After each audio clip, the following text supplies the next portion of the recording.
One morning, I decided to make my scrumptious green smoothie.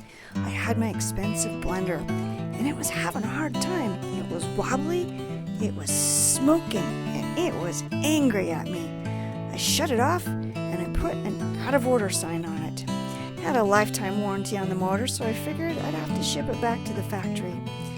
Well, I decided to blame my kids. They must have put too much ice, too much stuff in that blender the day before and burned the motor out. I decided to try my less expensive blender, and it was wobbly too. What a piece of crap, I said. Well, it was time to go to the gym, so I politely told my husband he could have the last green smoothie that was left over from yesterday.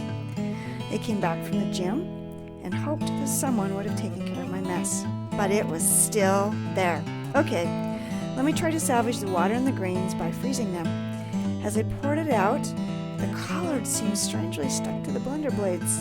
Oh, it's a green dish rag stuck to the blender blades.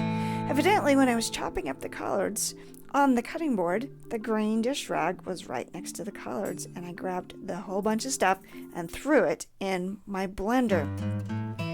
Well, I poured my greens and water back into my expensive blender, and it had recovered. It ceased to be mad at me. It worked beautifully, and I enjoyed my morning smoothie. Do we tend to blame others when we may be at fault? And how can we help others when we are weak ourselves by sins or mistakes? Do we tend to criticize other people, like how I tried to blame my kids for the broken blender? Or condemn others, even like when I called my blender a piece of crap?